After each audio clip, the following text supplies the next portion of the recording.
Mixed martial arts. Mixed martial arts. How do we like our martial arts? We like them mixed! Yay!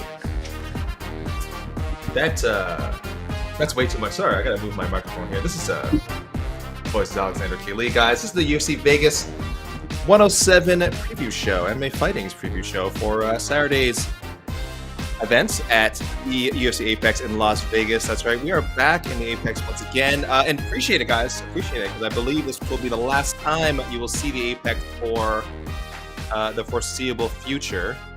I don't want to make any promises I can't. But that's right, guys. This is our last visit to the Apex until August. Until August. It's pretty nice.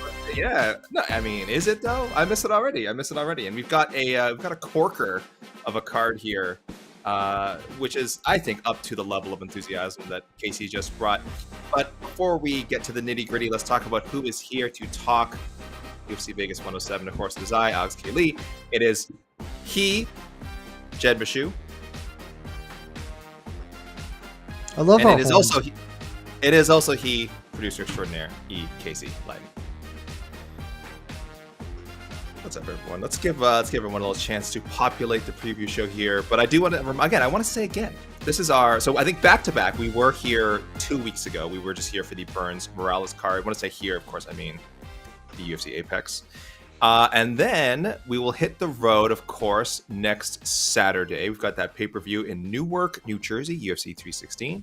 Then it'll be UFC Atlanta, State Farm Arena, then down in Jed's neck of the woods. Then UFC Baku, the promotion's debut in Azerbaijan. That's June 21st. Then back to Las Vegas for UFC 317, International Fight Week. Then we have a little break, but we are not going back to the Apex. It will come back July 12th, Nashville, UFC Nashville, Bridgestone Arena. Then UFC 318 at Smoothie King Center in New Orleans, the retirement fight of Dustin Poirier. And then out to Abu Dhabi, not for a pay-per-view, but for first Abu Dhabi show of the year. Presumably we'll have a pay-per-view in October, but it is a UFC on ABC card headlined by Whitaker and RDR. And then we'll back at the Apex August 2nd with Albazi and Tatsuro Taira. So savor these moments, everyone. Savor this beautiful Apex cage, these beautiful Apex walls, the atmosphere. You don't know what you've got until it's gone, Jed. No, I know what we've got. I'm glad that it's gone. I didn't realize it until I knew that we were on the road for a little bit, but until you said that basically the full summer schedule is on the road, the months of June and July. If we were, back in primary, these would be the prime months of the year. We're not in the Apex. That's terrific news. Coming to Atlanta, that'll be fun. I don't know what to make of Baku. I suspect it'll be an early card, which I'm always also a big fan of. And, is next week's pay-per-view the best pay-per-view? No, but it's still not the Apex. And that is always the thing to keep in mind. What do they do with the Apex when no one's in it? I mean, we know it's part of a, bigger Power structure. Power. Oh gosh, that's true. I also, this would have been a perfect time. They should do some Ultimate Fighter related stuff. I know they filmed the season that's going on now that obviously you guys all watched the premiere, of course, this past Tuesday. I know they filmed the series a while ago now and it's just airing, but man, it's I wish they would do something maybe they could have guys just go out and cut a promo and just do special every weekend dedicated to a contestant on the Ultimate Fighter, kind of give them their own one-man show and put that on UFC Fight Pass, or put it on ESPN. When I say UFC Fight Pass, put it on ESPN. It'd be spectacular. But yeah, it's sad. It's sad to think that the Apex will essentially be empty. I guess people can still train in it, like you said. People can still power slap each other in it, but it's a bit sad. But at least we're going out with, okay. Plus, aren't they? They're revamping it or whatever. Yeah, aren't they doing something to it? I don't really know. Maybe that's what this next 2 months is about. Oh, that'd be great. That'd be perfect. Because I remember they announced a long time where they're going to, and I thought they did it during Christmas or something, but then I don't remember any big hoopla being made about the changes. Not like with the UFC debut patch. Did you guys see that news? I know, guys. Sorry, we'll get to the fights in a second. But I saw someone leave a very funny comment on MMAfighting.com that I guess they won't be debuting the patch this week because we've had some shakeups. I don't know if anyone. Well, no, that's not true. We have Michael as well, who's coming in on less than a week's notice. I think that's it. I think he's the only UFC newcomer. I could be no. He is the only UFC newcomer. It was supposed to be him, and it was supposed to be Andreas Gustafsson as well. But let me give people a little rundown.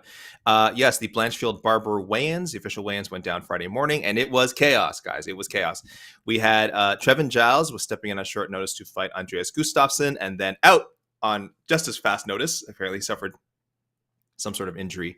Trevin Giles will not be competing. Andreas Gustafsson will not be making his UFC debut. We had Alan Nascimento miss weight for his fight with Chafel Filho. We had Ketlen, Vieira, and Macy Chiasson go from a women's bantamweight bout to a women's featherweight bout.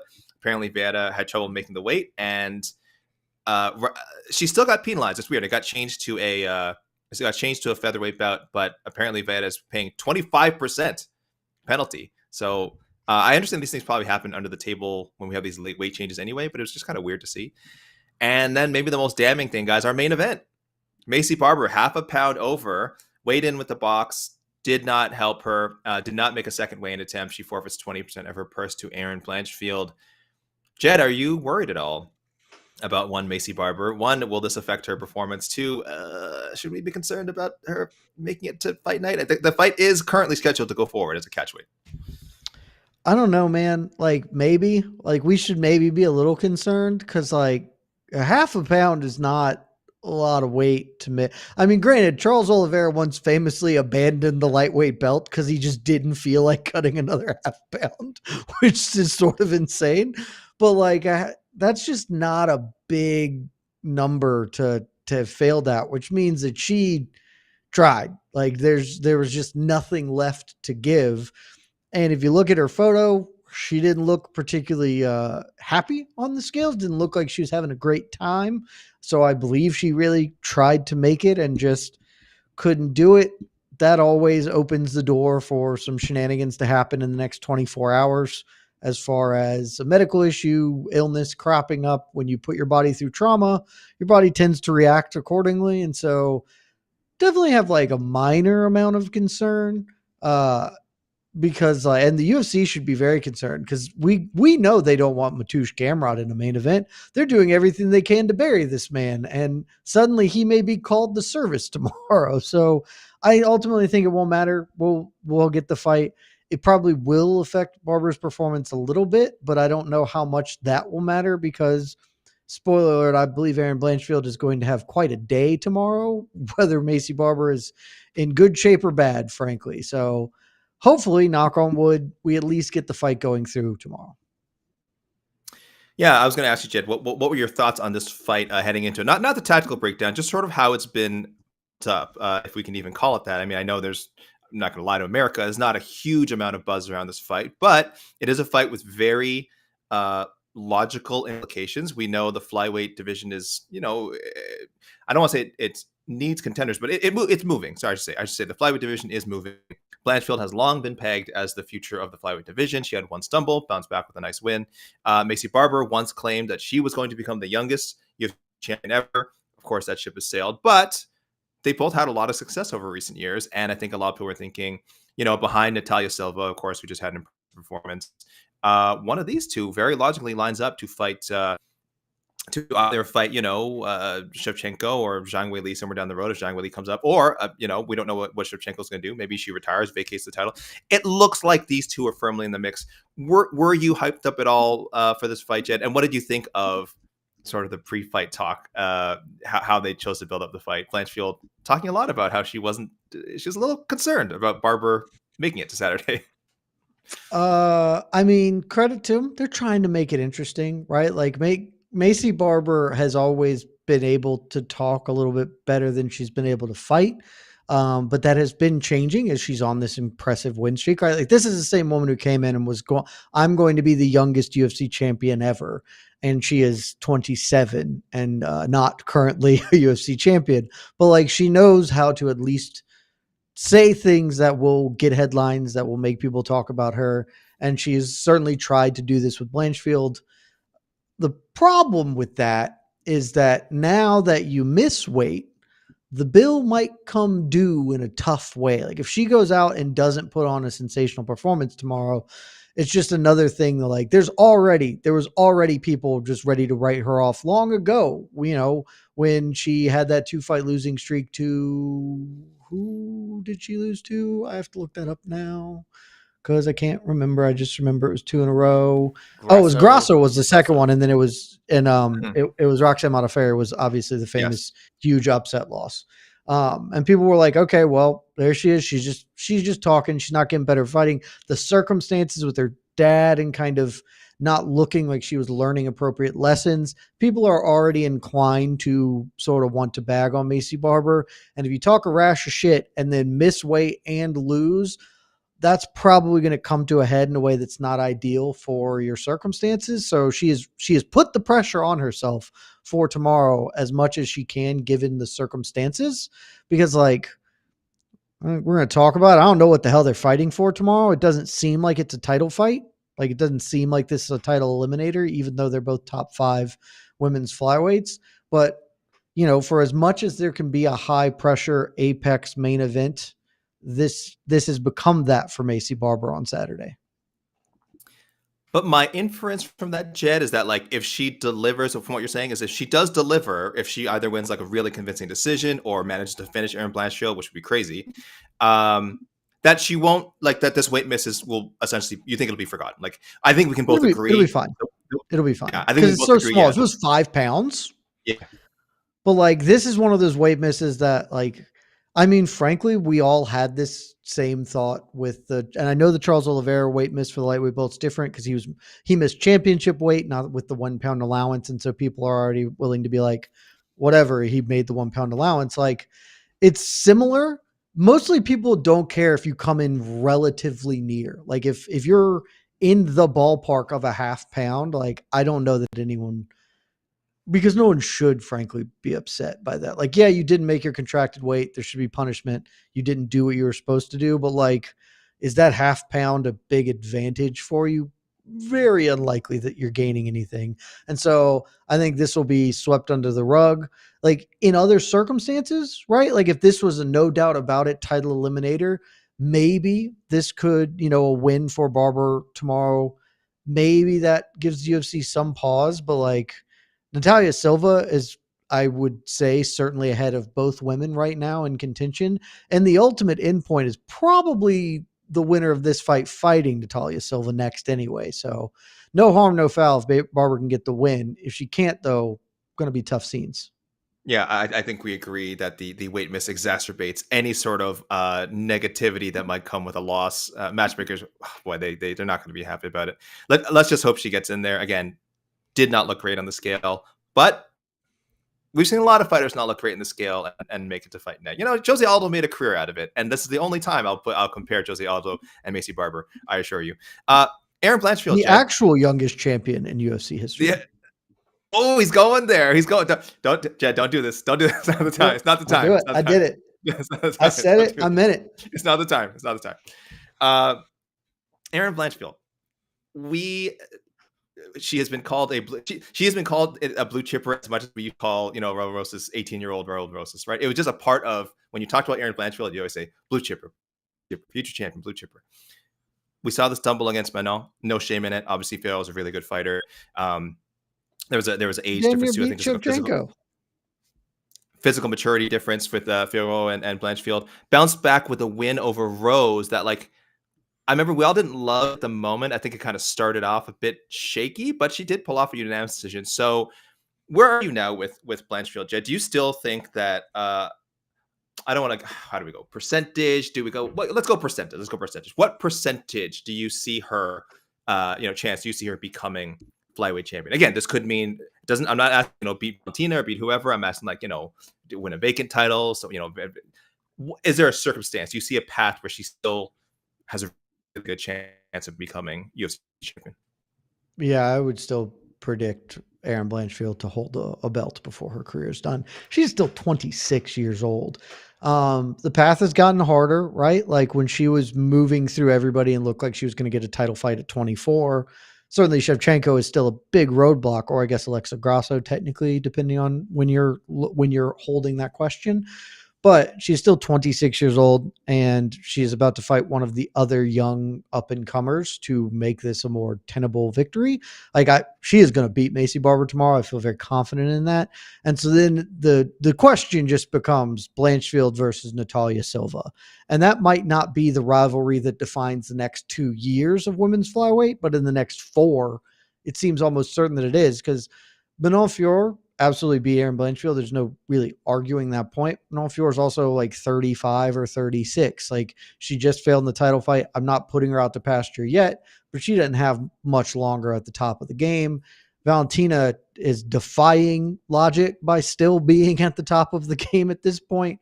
And I can't imagine that will I know she's talking about running a second title reign up. That's hard to imagine, even for as historically great as she has been.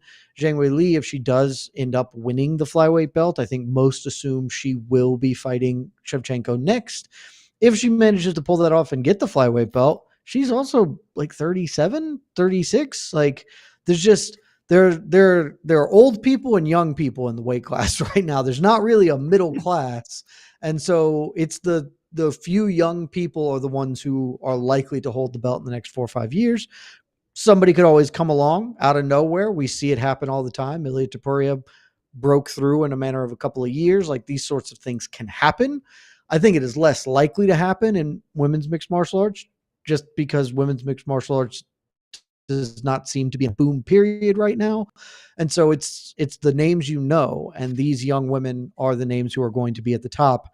And I think if she fights Natalia Silva 3 times, she probably wins at least one of them, right? And I think that is the future women's flyweight title rivalry that awaits us. Yeah, I love the idea of Natalia Silva and Erin Blanchfield sort of being the leaders of the next wave of 125ers. Again, just Natalia Silva, a joy to watch. Erin Blanchfield, again, someone we've seen literally grow up pretty much in front of our eyes. I know who's followed her from her Invicta days. So yeah, I'm kind of with you on that. I would, if I had to go 50-50, like true or false, I would lean towards true, that yeah, she will win a title someday. We could even be talking interim. This is the UFC. They create interim titles like candy these days. But Jed, listen, you've been saying it this whole time. You think Blanchfield's going to win. So let's go to the prediction. We know your pick. Give us a little bit of how you think it actually plays out. Maycee Barber has historically not been very good at defensive wrestling or defensive grappling. I know that the Modafferi loss is a while ago, but that is how Roxanne beat her. The knee injury or whatnot. Still, that has just never been like a super strength of her game. Erin Blanchfield is very good at grabbing you and throwing you down. The only people who have prevented that are Taila Santos and Manon Fior. Manon Fior has what is close to approaching historically great takedown defense, particularly in the women's weight classes. And Taila Santos is a hoss. Those are 2 physical specimens who prevented Erin Blanchfield. Because the thing about Blanchfield, her game, once you get on the ground, is pretty refined and fun. Her game to get there is largely based on just being athletic and powerful. And so if you can head that off like Manon did, she doesn't have the striking game developed whatsoever to do that. I don't think Maycee Barber is Maycee Barber's a good athlete. She's not a hoss. I think Blanchfield's just going to grab her and thump her. And this is just going to be a very repetitive, now we're going to the floor and Erin Blanchfield is going to wreck shop there. Barber has never been finished, so I have questions on whether Blanchfield can get there over 25 minutes. I tend to think she can, just because I think she'll find a way to back and get there. But, Maycee Barber is young. She has been steadily getting better. That is the best thing I can say about Maycee Barber is after those 2 kind of back-to-back losses, when I thought her career might suddenly just hit a wall because she was not handling them in the way you would want a prospect to be okay, now I'm learning. It was a little bit more of excuse making than recognizing faults. She has steadily improved since then. Every time out, she is looking better. And so maybe she has improved on the facets that will be important. Because the thing about Blanchfield is you do know how to beat her.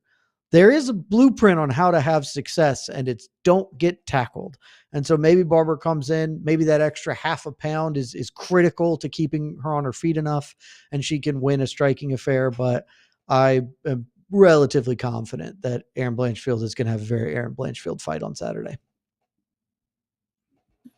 I feel the same way about it. I'm leaning Blanchfield, of course. I just think she's. This is a pretty reductive way of breaking this down. This fight. I just think she's more skilled than Macy in pretty much most facets of the game.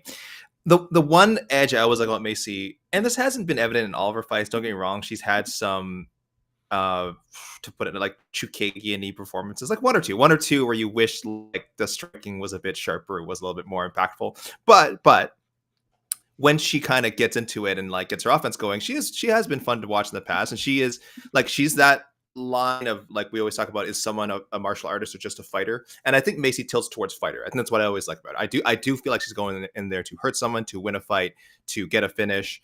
And that's the one reason I would say, okay, if you want to pick Macy, but I think Erin has that too. Obviously, Erin Blanchfield, a little bit more quieter about it. That's kind of her whole persona, the cold-blooded persona. But maybe she doesn't get quite as wild as Macy can get, but I think she has in her too. So I think should the aggression ramp up, Erin Blanchfield will be right there to meet her. I'm picking Blanchfield as well. Can she finish Maycee Barber? Maycee has never been finished. I'm not willing to go that far. I'm going to go decision. So, we're both firmly Macy. Both firmly Erin Blanchfield. Yeah, you're going to finish. Sorry, Jed. Yeah. Third or fourth round. Again, I think Barber's improved. The other part that is really a big problem for Maycee Barber. Method. Oh, submission. I think she's gonna. Okay. I think she's gonna choke her. So RNC. The other big concern for Barber is like she's just not a hitter. I know she's got stoppages on her career, but like she is not a devastating striker. It is more of I will accumulate a bunch of beating the shit out of you punches, and suddenly you don't want this anymore. And Blanchfield, whatever. There are criticisms to make. That girl's tough. Like she will walk headlong into some shit and not be phased at all about it. And so if Barber had a more potent offensive game, I'd be like, this could be more interesting. But in the absence of her putting the lights out on Blanchfield, she's just going to be forced to grapple Blanchfield a bunch. And that I don't think that math works out well for her. So I'm going with a submission. I'll say third round. Damn. Did you say this on? I haven't had a chance to listen to the episode yet. Did you listen? Did you take this on No Bets Barred? Oh, I bet Blanchfield. I just bet her straight with some extra money. I genuinely considered making her the climb this week. I'm very, very confident in her. What is the climb this week? What is the climb this week? Hold on. Oh, the climb this week. It's a Ludovit Klein Mateusz Gamrot over 1.5. Whoa. Okay. Yeah. I'm really banking on Mateusz to be Mateuszy in there. Yeah. What is that? What's the number on that? The minus, it was right on -500. So right at the target line, Gamrot 7-3 in the UFC at hitting the over 1.5, but one was the knee injury. Clearly would have hit the over 1.5. Klein mostly hits that. Feeling okay about it. You're good. Yeah, you're good. You're good. Casey, can I bring you in? Can I get your call in the main event here, sir? Is it going to be? Are we a sweep for Erin Blanchfield, or are you feeling a little Maycee Barber action here? Erin Blanchfield. Basically what you guys said. I just think she's a better fighter. I still believe in her. I'm still on the bandwagon. Yeah, she got thumped up by Manon, but she's young. That's all. She was like 23, and also Menonfior is very good. Yeah, that's like I feel like people just wrote her off entirely because like that and the Santos fight like underperformance. Like she's 23 or 24, and those were 2 top 5 fighters. Like I think it's okay. Yeah. The Menon loss is like the least fraud checky like result you can have for someone of her age. Like I'm sure there are people online who are saying, "Oh, she got blah blah blah," but again, you have to consider again that Menon was sort of on the same arc as her. Like this was a contender versus undefeated in the UFC, both of them, contender versus contender fight, and like someone's gonna lose, right? So it's like it can't be a fraud check if both fighters are like because I don't know if they would have said the same thing for Menon too. I'm not sure. Can we stop using that? Oh my gosh. Oh yes, listen, I don't believe in fraud checks in general, But I will say, if there was any talk of that with Blanchfield, I think that was like clearly premature and definitely a poor application of an otherwise perfect phrase, right, Casey? You know, Yeah. you love saying people got fraud. You're ready to go like, oh, Zachary Reese got fraud checked. Project, yeah. Oh, on Saturday. Oh, Everyone that loses on this card will be fraud checked. Yes. Now Kurt Hollabaugh finally fraud checked. Got him. 14 years, but I knew it. I knew he wasn't the real deal. Joe, love you guys. Love you, Kurt Hollabaugh. Love you, Zachary Reese. Just throwing out random names on there. Jed, let's talk about the climb then, because I think we have a legitimate co-main here. This is not a penultimate bout. We have Gamrot, a top 10 fighter, top 10 in the UFC rankings, top 10 in our rankings. Klein, I think, is in the UFC rankings. This is one of the 3 fight above replacements, AK. This is a co-main. Good. Yes, Klein is not in the UFC rankings, but I think if you expand your rankings out to like top 25, Klein is certainly in the thick of it. No doubt. He's on a nice run here. Yeah, undefeated in his past 7 bouts, 6-0-1. Very nice looking record. This is a big jump up. This would clearly be the biggest win of Ludovit Klein's career, and he's certainly capable of it. I don't know. I'm trying to. This was the original matchup, right? No one stepping in for something. Yeah, this just. Yeah, I mean, Gamrot tried to step in for every human being alive. He tried everything he could to get a fight that would be helpful for his career, and the UFC is like, nope. Why don't you fight Ludovit Klein in a co-main event in the Apex? That's why what I'm thinking is like I think we had all these sort of Gamrot fights up in the air, and he was tweeting a lot about like, oh, I got plans and this is happening. Oh, and I'll fight this guy and I want this guy. And then when it finally turned out to be Ludovit Klein, we were like, oh, that's a good fight. We were just surprised he wasn't able to get someone, in the rankings, because now he's playing defense now. He's playing defense. Like, I think he should gain something from this win. Like I said, Ludovit Klein quietly creeping up the rankings, but it is quietly your average fan who doesn't watch like every fight night card is probably very unfamiliar with Klein, probably a little bit more familiar with Gamrot. And if Klein beats him, I think he'll be like, whoa, what the hell happened? Where'd this guy come from? Meanwhile, if Gamrot beats him, it'll be like, oh, okay, why is he not fighting like Paddy Pimblett or something? So, or Moy Connor or whatever. So, I like this matchup a lot. What do you think, Joe? What do you think for a Gamrot? Is there a way for him to gain something here? If he just puts on a Gamrot performance, are we just forgetting about this by next week? Like, does he need a finish to really like actually gain something of this and, have some traction when making a call out? He's fighting for nothing, man. Like he has to win to hold serve. But even then, like, I don't know what he could do to change his stars. And it's not totally fair, right? Like he burst into the UFC and had a whole bunch of like great performances and people got really excited. And then that sort of fell apart. And then he did the sort of curious Dan Hooker fight where he, got a little Bilal Muhammadi and didn't totally fight the best of like to the smartest game plan. And so fun fight, lost, got the fight of the night bonus or whatever. And so and now he's that like middle section of his career where he just won fights that people forgot about. And like culminating, the big one is the Arman Sarukian fight. I think that's when the entire tide turned against him, because the way he won that fight was not compelling. Let's just be honest. Many people just straight up don't think he deserved to win that fight. And he set back the sort of rising contender that people were very, very hype on. And he's never really been able to gain the juice. And like Sarukian now wouldn't fight him when Gamrot's like, dude, I'll fight you. And that fight would historically make all the sense in the world. Sarukian needs a fight. Gamrot's already beaten him. Like, that is a matchup that makes sense to book promotionally. And Sarukian was just like, nah, I'm good. Like, I don't want to fight you, dude. You're boring or whatever. And that sort of has taken over the Gamrot story.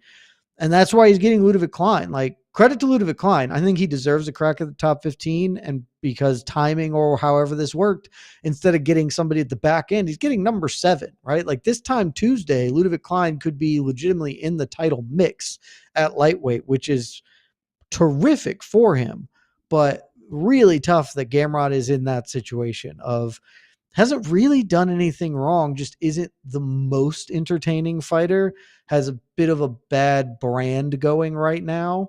And outside of him, like tornado kick KOing Ludovit Klein or something, I don't know how he wins in a way that will get people interested, because Even the number, like even the number 7 number next to his name in the UFC rankings, that's only getting people behind him interested in fighting. That's not getting any of the top names in the weight class. And those are the guys he's going to need to beat to finally get the title fight that he probably should have gotten when he was the backup fighter for whatever UFC that was 2 years ago.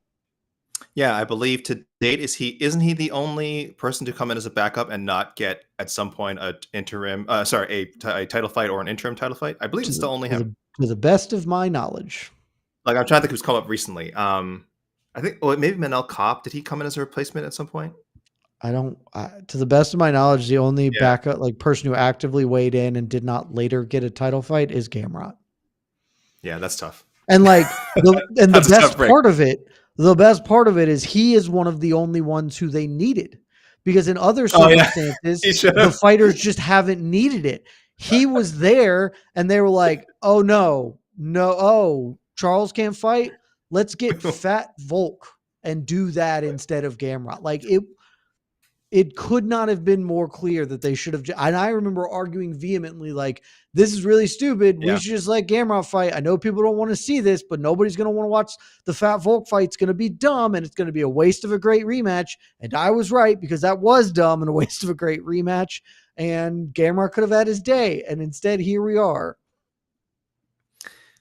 Yeah, that was crazy that happened. Now, I remember this now. I'm like, what is even the point of being a backup? And like technically Sergey Pavlovich also was the backup and then didn't get a fight, but he got to fight for the interim belt against Tom, even though he never got to fight for the actual title or whatever. No. Gamrot just got totally like, yes, dude, we'll let you be the backup fighter because you're asking for, like, they were just like, you're annoying. Sure. Like you do to your kid brother, but like, yeah, you can play, and you don't plug in the video game controller and you let him play, Xbox with you or whatever. That is what they did to Gamrot. Is wild.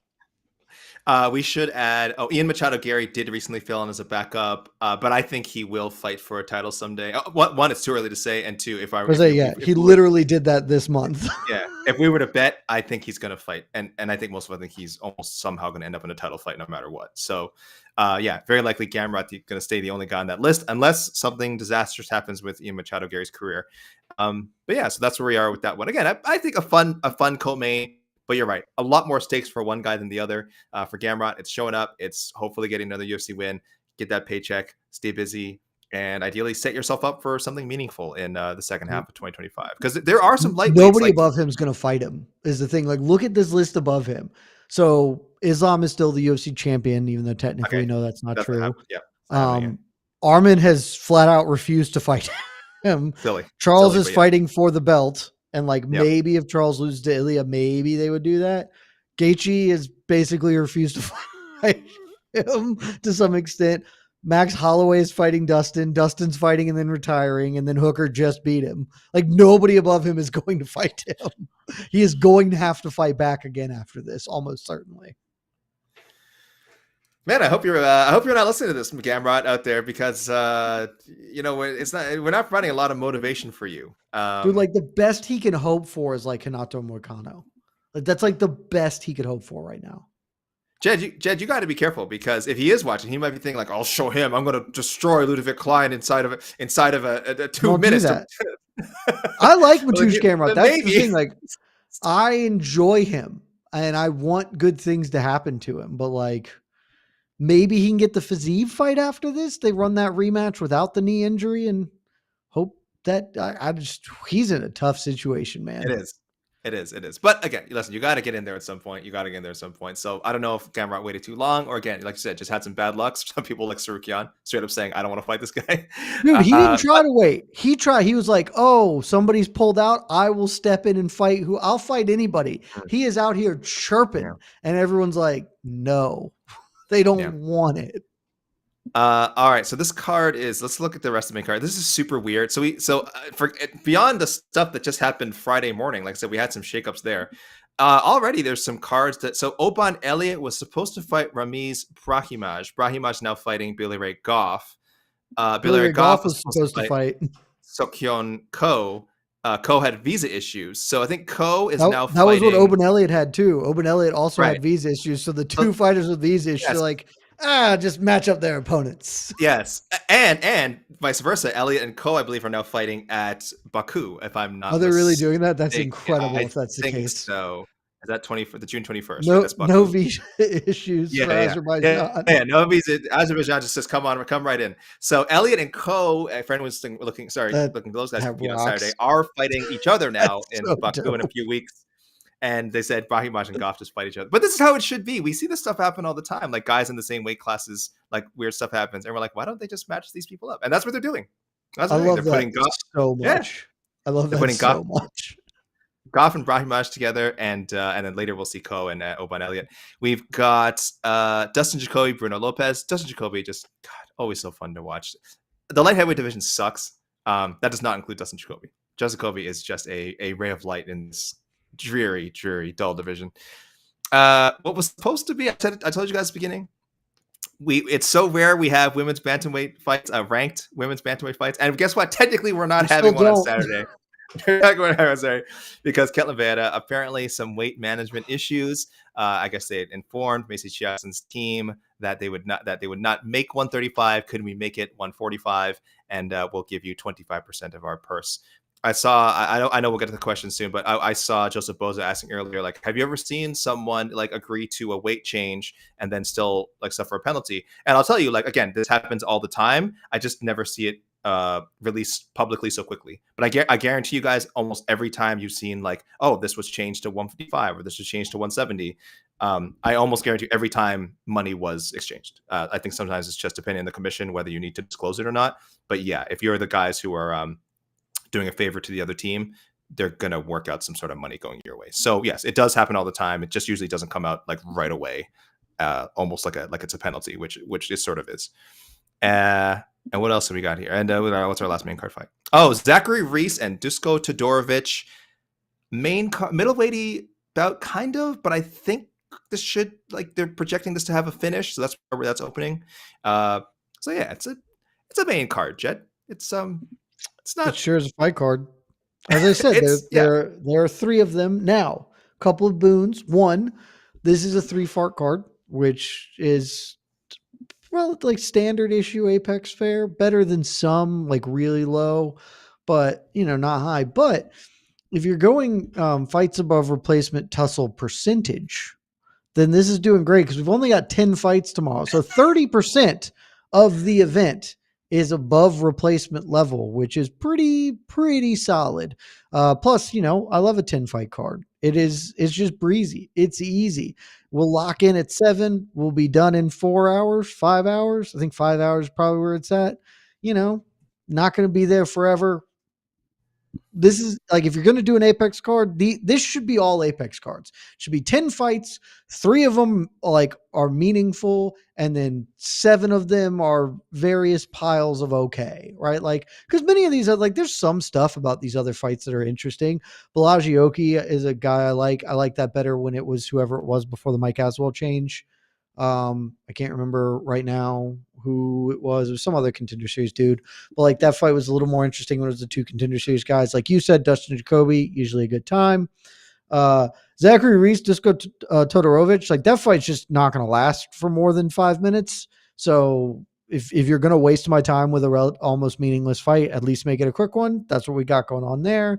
Like there's enough here that it's interesting if you're just looking for some fights on Saturday. And there are good fights that are meaningful and matter, and there are only 10 of them. Like, this is how you should Apex. 10 is a wonderful number for a fight card, for sure. Like you said, I would prefer, I guess it doesn't matter. I was going to say I prefer 5 and 5, like 5 fight main card, 5 fight prelims, but I guess it doesn't matter. Prelims on ESPN+. They're all the same, but yes. They're all the same. And then main card on ESPN and ESPN+. Yeah, I don't mind some of these fights. Like Kurt Holloway, Jordan Levitt's going to be a banger. Michael as well. I just love his name just because it's just like, every time you say it, it's like, oh, Michael also. Like he's fighting Michael as well as who, we got to work. What if he has a son and names him Michael as well too? So then we've got as well too going on there. Michael as well. Yeah. Great name. Yeah, he's replacing Markel Medeiros. That's right, Markel Medeiros. See, that was a fun fight. The Oki Medeiros. And you didn't even mention Hayani Dos Santos and the wonderful Alice Ardillian. I sure God did. bless God bless Ardillian for getting another fight. I know they're both 0-2, but Dos Santos. Say, what do you mean? Why is she the one getting blessed? Hold on. Dos Santos kind of got screwed in the Puja Tomar fight. Shout out to my Indian sister Puja Tomar, but I think he probably could have scored that one for Hayani. But whatever, a loss. And I know she had a bit of hype ahead of her UFC debut too. So I don't think 0-2 tells the full story of Hayani Dos Santos. Like I think she will bounce back nicely from this 0-2 thing and like become an actual like relevant name in the division. Alice Ardillian was like a questionable signing from day one. And she's big on TikTok, AK. That's all you need to know. She's big on TikTok. She's a delight on TikTok, has a huge following on social media, but has a pro record of 9-7 after her first 2 UFC losses. The Shauna Bannon fight was kind of fun. The Melissa Martinez fight was just like, oh, right, this is a 9-6 fighter. She's not going to win this fight. And they gave her another fight. God bless her. I have to assume that this is it. I have to assume that if Alice Ardillian doesn't win, it's over for her. Same the other way. So I'm kind of intrigued right out the gate. And then, yes, as you said some of the virtues of some of these other contests we're about to see. I think they should keep her. I'm straight up like the UFC should continue to employ Ardillian. Like, listen, why not? The Pleasure Man. She's providing more value fights to this card by virtue of her social media presence than Jordan Levitt is. You know, like Kurt Hollabaugh. Shout out to the fight of the night. Tough guy. That's the fight of the night. But they should just keep her around forever. It's fine. You got to have a lot of terrible fighters populate the UFC this day and age. Like, at least this one brings something to the table. Has anyone seen her fight against Wei Li? No, I've not seen her fight against Wei Li. I just realized that. I looked on her Typology. She fought Wei Li when she was 4-4. It's the thing that happened. I just have no idea what it looked like. That's amazing. It's like, that's a storyline. That's a storyline. They're building. That's what they were pushing pretty hard ahead of her first fight. And I think most people who were familiar with Ardillian were like, yeah, oh, it's out, guys, it's out there. You Google Zhang Weili, Alice Ardillian, it is out there. Kunlun fights because Alice Ardillian is far more famous than Zhang Weili. I'm afraid to talk right now, but I can't. I can't say far more famous. I mean, Zhang Weili is probably more famous. Right. But I know, but I mean, relative to their accomplishments in the cage, I think is what you're suggesting. That. Well, certainly, I was more suggesting in the Western media sphere, more people know who are Alice Ardillian. Do they even? I don't even know if that's. She has like 5 million TikTok followers or something insane. No, it's in like she does. What type of TikTok account? Because I visit TikTok every day, and you've never seen Alice Ardillian's algorithm. You've never seen her primary gimmick is taking something that's like you can look at it in an innuendic way, in a way with innuendo. Yes. And then she makes this face at it. So there's like, it's like an assembly line of Twinkies being made where they fire the cream into the Twinkies, and then she'll show up for a minute and then come up and make that face. That's like the whole gimmick. So her TikTok notoriety has nothing to do with mixed. Not remotely related to her fight career. Kind of like Kevin Lee's brother. What's his name? Listen, correct. Keith Lee. Keith Lee. The insanely famous Keith Lee, yeah. Except for, to be fair to Keith Lee, he produces real content, whereas Ardillian makes a stupid face. What are you trying to say? With like the lowest tier of comedy that is nonetheless funny. I'm not here to say that some of it isn't funny. I'm just saying like Keith Lee does actual work. I can't imagine it takes her more than 3 minutes to do. Hey, that's the art of TikTok. That's the art of TikTok, brother. I mean, what's his name? Kabe Lame. What was that guy's name? The guy. You know what I'm talking about?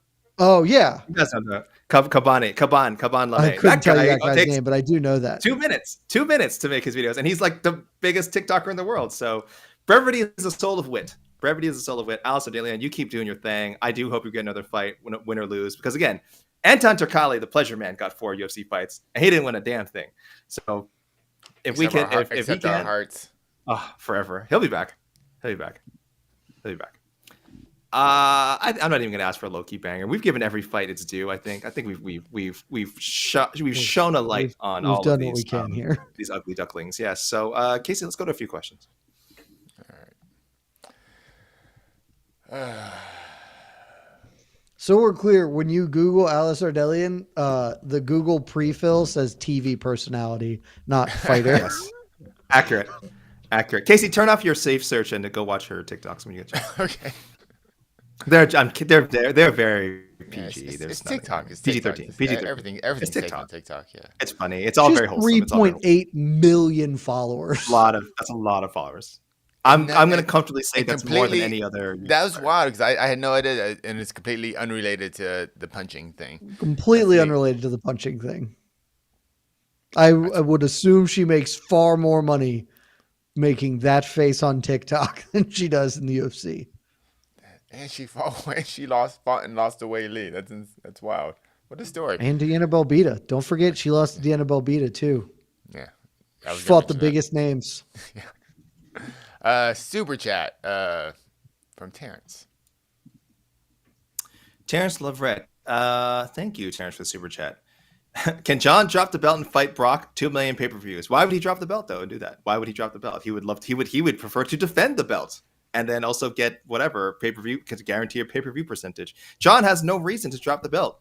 The UFC has all the reason in the world to strip him of the belt and are just straight up refusing to do so. So Jon Jones, love it or hate it, guess what, guys? He can hold on to the belt as long as he wants. He's traveling around the world as the heavyweight champion. And you know what? Every time the UFC's asked about it, they're just like, oh, yeah, he's a trip. Jon gets to have attention, which is the thing he very much likes. By having the belt, he just gets to be shitty online and have attention. So like, he will never drop the belt. I do think it's deeply funny that like he drops the belt at light heavyweight. And I think he just learned from, I was like, I shouldn't have done that. That was a waste of time. I should have just kept it. I should have kept it and refused to fight Dominic Reyes. And now he's learned that lesson and just doing it with Tom Aspinall instead. Yeah. I'd love to see Jon fight Brock. I agree. I think But you love that? Wonder, I'd just love to see Jon. I'd love to see Brock fight anyone, especially Jon. I just think it'd be How hilarious. old is Brock? What is that? Is it Brock like 45 now? I mean, he's in his late 40s with some Jon pretty just serious, fought Stipe. Jon just fought Stipe. This is true. And let me tell you something. I don't think that would be any worse than Jon fighting Stipe, frankly. I do like the note at the end, though, 2 million pay-per-views. I wonder. I don't think UFC could ever do, and I know 2 million is a joke number, I know. I wonder what UFC matchup could even do 1.2 million pay-per-views anymore. I feel like that just doesn't exist Conor anymore. pay-per-view does it. I don't know anymore. I don't know if people are willing to spend whatever it costs now to watch like a million. Easy. I think a million easy. I actually think that, but I think that jump, like for some reason to go like just a couple of 300,000 more, I think that's hard to get to. A million easy, yeah, for sure. Conor comes back, it's a million. I think you, and definitely you're right. I will say a comeback fight will do more, but I think like I just wonder about the pay-per-view model for the UFC now, because obviously we don't know how much numbers the average pay-per-view does now. We just have no clue. I would guess like, let's say like 215 probably did what, 200 based on some reporting that we can't confirm or deny, that they seem to be in the mid twos. Okay. Now, again, that was a pretty low key one. That was Bilal. Of course, I went Bilal and Jack Della Maddalena and Valentin Shevchenko defending a title. So, not big pay-per-view names. But I think like in general, I just feel like it's become so saturated. I do wonder how many people are willing to shell out for a pay-per-view anymore. Of Conor's 9 pay-per-view bouts in the UFC, 8 of them broke 1 million. 7 of them broke 1.2. The bottom of the barrel was the Mendez McGregor, which was obviously his first effort and a short notice replacement fight. The lowest he did was the Cowboy fight, which still broke 1 million. Again, these numbers aren't like all the way 100%, but they're at least good enough to operate on. I think any Conor fight is going to do at least 1.2 because it's a comeback fight. Like I think if Conor ever would fight again, I would bet his return fight is like 1.5. UFC 264 supposedly did 1.8 million buys. His last pay-per-view? Yeah, it's a trilogy fight. You'd split him with Poirier. Poirier was very popular. That did more. What? Man.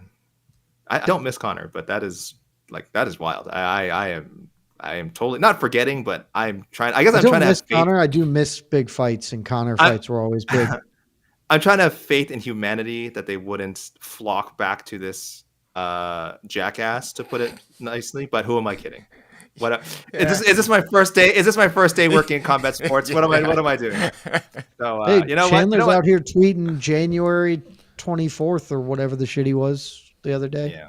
Or threadsing. Sorry, he wasn't tweeting. He was threading. If Jon fought Brock, that would probably easily crack $1 million. Okay, not easily cracks $1 million. What am I saying? If Jon fought Brock, that's cracking $1 million for sure. Easily. I don't know that it's cracking. I don't think it's cracking 2, but it's cracking $1 million. Yeah. There's only been one UFC fight in history that's cracked 2. So like, that's a fun idea. That's a tough bar. 2 is a big bar to clear. 2 is a big bar. I wouldn't go there, but 1.5 maybe. I don't think so, because I'm trying to think what Jon's biggest fight was. Like I know Rashad Evans did well. What else? He's had some big fights. Daniel Cormier, probably that's one of the Cormier fights. The Cormier rematch is probably the biggest. Yeah, I think some of we don't have numbers. Do they strip Tom Aspinall if they book Jon versus Brock? They should. The coward. The guy hasn't fought since like last June. Casey, get off your butt. I saw Jon Jones fight in November. I don't know what Tom Aspinall's complaining about. Not confirmed, but Jon Jones has never broken 1 million pay-per-view buys. That can't be true. And I mean, we don't have disclosure for the last 4 of his fights. I feel confident saying Jon Jones versus Thiago Santos, Jon Jones versus Dominic Reyes were not million pay-per-view buy efforts. Same about the Gane fight, though at least there's the heavyweight angle, so maybe you get a little higher. Break $1 million? We don't have disclosures for the last 4, but I would also, I'd be pretty surprised if it broke $1 million. Nobody gave a shit about that fight except for the UFC. I can't even give an educated opinion on it. I have no idea, to be honest. Yeah. I'd be surprised if that broke $1 million because nobody cared about it. They just did. And this is why we've never put Jon in the Brock Lesnar, Ronda Rousey, Conor sphere. Like that's it. Like those 3 always stand alone. I think when we talk about GSP's maybe the closest. He kind of but I still think he's a tier below. I still think GSP is a tier below those names. But yes, Conor, Brock, Ronda, kind of. Yeah, and Jon Jones would probably, frankly, be a tier below GSP, Anderson after the Chael fight. I don't know. Who is the Mount Rushmore of MMA prize fighting? Kimbo. I mean, Connor's obviously there. Though, like he probably should have made substantially more money. He still just made more money than anybody else. Like it's going to depend on how you define that. Because like I'll always have a soft spot in my heart for Andrei Arlovski, who is making well into the 6 figures for his last 20 fights in the UFC when he was not ranked. Like there's never been a man who got paid more by the UFC to not be in meaningful fights. Yeah, he was making boxing money in MMA. And in terms of his ranking and like his being style of fighting. And like being in Apex cards on the undercard, a former heavyweight champion just fighting in the like middle of an undercard for $400,000. Like just absolutely ludicrous career for him. God bless you, Strikeforce. God bless you, Strikeforce, for boosting the contracts of Andrei Arlovski, Overeem. What a king. Andrei Arlovski, king. All right, we're going to move on. Next super chat. If we must. From RS40, what's the outcome if Ilya and Islam lose their next title shot? Ilya and Islam both That'd be funny as hell. Jed, take it away. Take it away, Jed. Take it away. I would love that. That would be so poetic on this It would honestly be the funniest thing in the world if that happened. But like it'd only be funny immediately because it would just be like, well, look at the irony here. But then the actual outcome is Islam has to make the decision of shit, I just lost. Do I still want to fight? Because if he still wants to fight, well, if Ilya loses, then he lost to Charles. And so Islam would be like, I'm pretty sure I can beat Charles. I'd like to go do that now. And so then we just get to like probably the scenario we should have been in the first place, which is the featherweight and lightweight champions stay in their goddamn weight classes and defend their belts. Because if Ilya loses 100%, he's going back down. I know people have really deluded themselves into he doesn't want to make the weight cut anymore. It's like, no, he doesn't want to because he doesn't have to. Like, because he can not do it and still get really big fights at lightweight.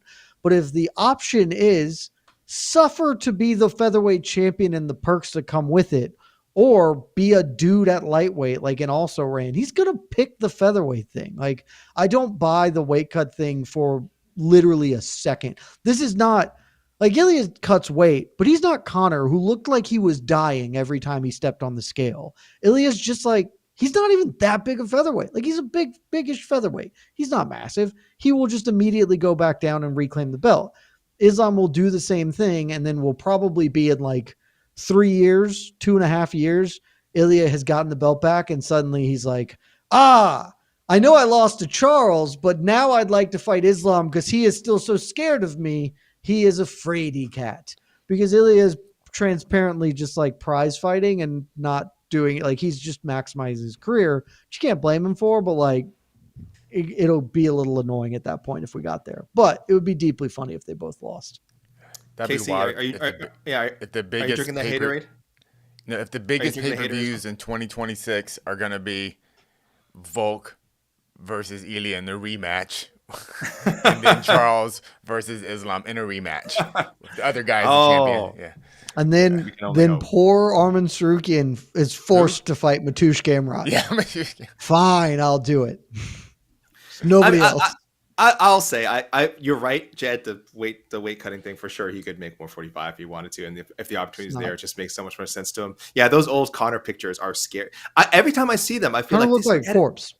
I feel like these are edited, right? I'm like, I have to think I'm misremembering or something, because he looks so skinny on the scale, and in the cage. His body type is obviously completely different than what we think of him now. It just doesn't even look like the same person. So I think you're right. It's not a weight cut issue for him, though. I think there's a chance Ilya sticks around 155, excuse me, even with a loss. Islam, there's no chance. Islam, why the hell would he? There's zero chance if he loses, he just goes back to lightweight. And then maybe people get their precious Ilya Islam fight. I don't know, Jed. But it's a long has like contenders. Why would Elias? Right? Exactly. It's a long way to get back there now, right? So anyway, unless Ilya can negotiate like championship prize money to just stay and fight Gaethje or whatever, which I don't see why he would. It would be a financially bad move to stick at lightweight, like after losing to Oliveira. Should be like, okay, I'm going to fine. Like Volk apparently fights Yair Rodriguez. He can be like, okay, well, I dared to be great. And now Volkanovski, I'm more interested in that. He's won some fights. He's proven he's still, the greatest of all time or whatever. I would like to go fight him, and he can sell that. Like, I would be flabbergasted if Ilya loses to Charles and sticks around. If Islam loses, he might just quit. Just be like, I'm done, which would be fine. That would be a totally reasonable career. It doesn't matter. They're both going to win anyway. So, all right, moving on, Casey. Probably. Okay. Easy. No, I'm kidding. I have no idea. I haven't made my picks yet, but. All right. I am picking that, but I want to pick Charles because it would be funny. I think he has a really good chance of beating Ilya, but I think Charles has a legitimately very good chance against Ilya. Oh, yeah. I'm still probably picking Ilya. I think people have gone insane with Ilya Topuria. Super chat from Spencer. Spencer Rudeminer, thank you for the super chat, sir. Howdy, gentlemen. Rank most to least likely. Oh, a little ranking show, impromptu ranking show. Most to least likely to be a unified champion a year. Okay, so no interim, guys. No interim. We're talking legitimately undisputed. Erin Blanchfield, Natty Ice, Vieira Nunes, and Tom Aspinall. Hence the unified comment. Within a year. So by this time, between now is number one. Okay. They're not. I am now fairly certain, and this is not based on any insider information, just reading the tea leaves. I think the UFC has just made the decision that they will allow Jon to do whatever he wants until November. And they are going to draw the line at Madison Square Garden. And I don't know if that's because that's what Jon told them when he gave them I told them my plans, but I think that they will say, if Jon doesn't fight at Madison Square Garden or won't agree to fight at Madison Square Garden, then we will strip him. And MSG will be Tom versus Gon, Volkov, Almeida, whoever it is. because that will be the line. And so if Jon fights, I'm still going to pick Tom. I think Jon could win, still pick him, but this will be resolved before the end of the year. I believe that. So Aspinall is my number one. Wait, when is MSG? It's always November. November. Okay, I'm gonna throw this out there. Would it be worth for fans, the UFC, for everyone, if they waited 2 months and have that? If they can somehow book Jon versus Aspinall as the first fight of 2026, and therefore being the first pay-per-view event, or if it's free on Netflix, of the new broadcast deal. It wouldn't be worth it for the fans. I don't think they'll do that. I also, why would the fans give a shit? How is that? Because they would get the fight. I mean, they get the fight now. They just have to pay for it. I also, based on some other reporting that's out there, I'm not saying that the Netflix thing isn't there. I think that there's a more likely chance than there's ever been that the UFC ends up back with ESPN. And so the new TV deal ends up being a nothing burger. I think I agree. After they took off all the content from ESPN Plus. I think that's negotiations. The stuff I'm hearing about Netflix, I'm less confident that Netflix is going to be in the UFC business than I was previously. But even for the new broadcast partner, if you're a new broadcast partner, you're just paid, here's $1 billion zillion UFC. I want the biggest event as our first event. Wouldn't the UFC hold that fight for 2 months if they could make it? I don't know. I'm trying to give optimism here. I think that that's just not sellable. Like it is already untenable what they are doing. Like there are 150,000 fans who have signed a petition to stop this bullshit. I guarantee you next weekend, unless Dana just bails on the presser again like he did at 315, multiple people are going to ask him. This is just not a thing that can continue to exist. Like they have to shit or get off the pot here. And if they're trying to hold on until February or January, like that would just be, maybe it could happen because God knows whenever I think the bar for the UFC is on the floor, they dig the hole deeper. But like, it is so beyond the pale to me to think that they would delay a heavyweight title fight for a year and 2 months shamelessly in this case, when your current champion, like your real champion, not your fake champion, Jon's your fake champion, is trying to fight. I think it is November. I think we will get resolution in the next couple of months because Jon will either agree to fight Tom in November and they will say, we're doing this as MSG, it's Jon's retirement fight, etc. Or, hey, we took the belt off Jon. And if Jon wants to come back, that's the thing. If they take the belt from him, that does not preclude Jon from fighting. That has always been the case. It is why this is so stupid. Because if they say, hey, you're just not fighting right now, you can come back and fight whenever you choose. You just call us up and say, I'm ready to fight now, and we'll book you. But in the meantime, Tom's our champion. And so they could still do Jon and Tom next year if they take the belt off Jon. Because also, Casey, if this wasn't clear, I still don't believe Jon will fight. So they're just going to take the belt off him, and Tom will be the guy fighting at Madison Square Garden. Jon's not going to fight his ass. He doesn't want to do it. Casey, can I see the question on screen again? Sorry, I'm stifling a sneeze. Gesundheit. Did I make it to the mute button? What was that? Did I make it to the mute button in time? Yeah, you did. I hit the mute. Impressive. Because you went right at the last second. It was pretty good, man. That was wild. That was clutch. That was That's impressive. Right. So there's a question. There is a question before we gave Jed an excuse to comment on this ridiculous Jones Aspinall situation again. Who's likely to be unified champ? Blanchfield, Natty Ice, Vieira, Nunes, Aspinall. I'm not going to rank them, but I'll just say Natty Ice, for me, number one. I just think she's either going to win a vacant title or she will get that Valentina Shevchenko fight and beat her. Or Nunes, Estela Nunes, obviously being referred to here, who will battle back valiantly from her 0-5 UFC record and become step in on short notice and become the strawweight champion. So Estela Nunes, if you're out there, I think I heard she was released, which is just ridiculous. Give her one more chance. One more chance. Lies.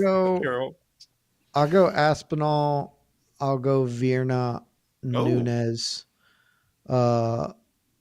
Blanchfield, Natty. but those last two coin flip. The Vienna one is entirely, I believe Zhang is going to abandon her belt and move up, and Vierno will fight Mackenzie Dern. Sure. And I know Dern won. I think Dern won the first one. I'm like relatively certain that that's true. And I'll always be Dern Hive because I can't quit her. Vierna has looked very good and deserves to be the favorite. I'm just not certain Amanda Nunes is actually coming back. I know that she said she's coming back. I know this is functionally being built as she's coming back to fight the winner of next weekend. If Kayla wins, which I think is going to happen, but let's just talk out all eventualities. If Kayla wins, I do think Amanda probably comes back because that's just a big fight. And so they would be interested in doing that. If Pena wins, I don't know why Nunes would come back. There's no reason for her to come back. Like, maybe she loses and then she loses the trilogy and that sucks. And if she wins, she already beat the soul out of Juliana Pena. Like, there's nothing gained by coming back to fight Juliana Pena again. So a few $1 million. I mean, sure, I guess, but like, I think she's doing okay financially. She can probably make a few $1 million without potentially jeopardizing her entire legacy and losing, and just specifically losing to somebody she hates. Like, personally, it would be worth a few $1 million to me to have one of my greatest enemies suffer. And especially if I have the ability to make money elsewhere. And Amanda Nunes certainly has that. So I wouldn't say it's impossible. I wouldn't bet my life that she won't come back. I think she would I think that this entire thing is I'm coming back to fight Kayla, and we'll just say I'm coming back anyway, because like no harm not to do that. But like, why would she want to fight Juliana Pena again? Just does nothing for her to do that. Yeah, Juliana Pena endlessly chasing this trilogy bout and insisting that like, oh, Amanda needs this for her legacy. We're 1-1, and Amanda just always being like, nah. Is like hilarious. Good. It's way better. Endlessly hilarious. It's so funny. It's so not a single person agrees with Pena on this one. Just not a single person. A complete disregard of her career is much more damning than like, it's just a straight up like, I don't even care about you enough to hate you, which is just the way better way. And so like, I can't. Oh, good. Maybe she does it. Maybe the UFC offers enough money because God knows they need something. I think Macy Chiasson's fighting Juliana Pena if Pena gets past Harrison. I don't know. I'm actually, if we actually see Pena like beat Harrison and beat her convincingly, I don't know. I think there will be lots of talk of getting Nunes to take that trilogy, because we've seen Pena do it, because no one's expecting Pena to beat Harrison. And if she actually looks good, I think she has a chance. I think she has a chance. I think. What are the odds? I think. What's the line right now? Oh, the odds are not good. I mean, you can say that, but we can all say, Pena's got a chance. But look at the odds. I'm just saying. I want to see. Jed, you look that up. I want to see what the odds were for the Nunes fight, the first Nunes fight. I think Nunes was like a minus 700. Minus 625 for Kayla. Okay.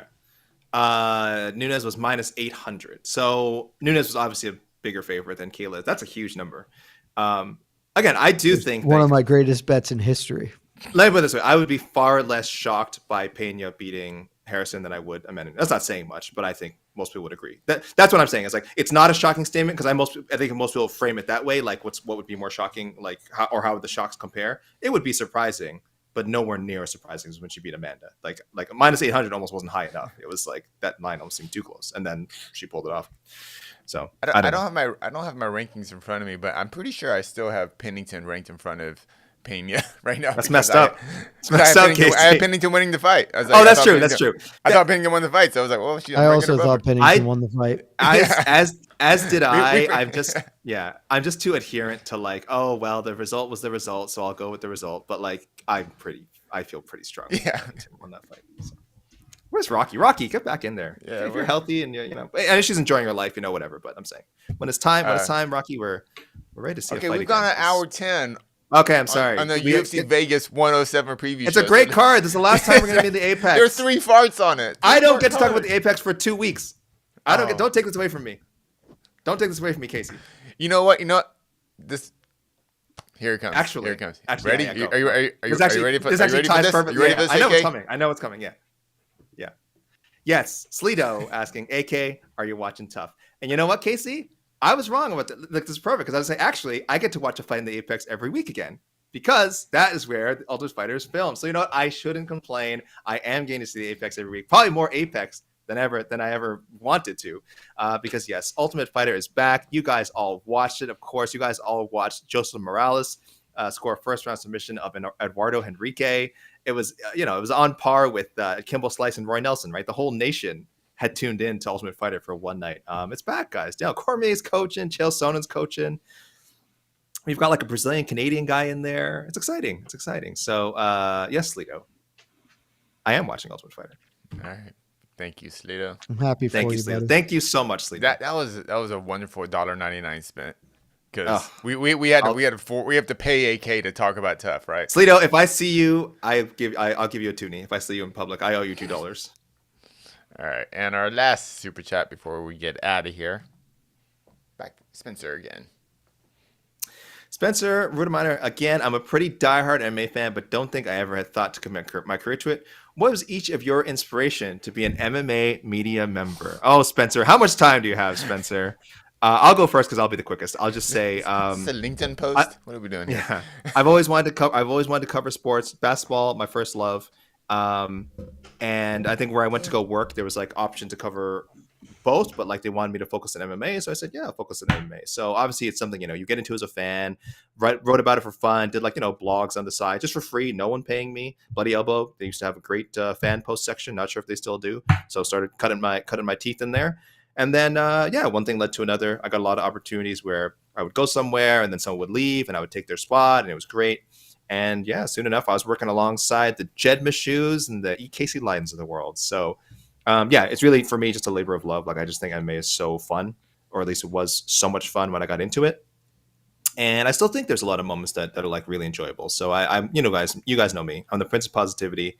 I love watching people fight. I love that we are privileged to watch these people who are willing to sacrifice their bodies for us, for our entertainment. And that, at least hopefully sometimes we get to tell their stories. So yeah, that's why I got into it. It's definitely not for the fame and fortune. I'll tell you that much. It's not for the fame and fortune. That's not why I think anyone gets to any sort of media. I got into it by accident.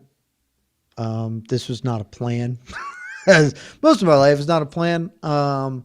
In college, I became an MMA fan in high school, into middle school, and in college, I had just I was deep into the forums. I wrote a couple of things for Zach Arnold at Fight Opinion, just on spec, doing some fun stuff. Started writing for the great Kareem Zidane. When he, prior to working anywhere notable, just had a little blog. I got connected with him through however.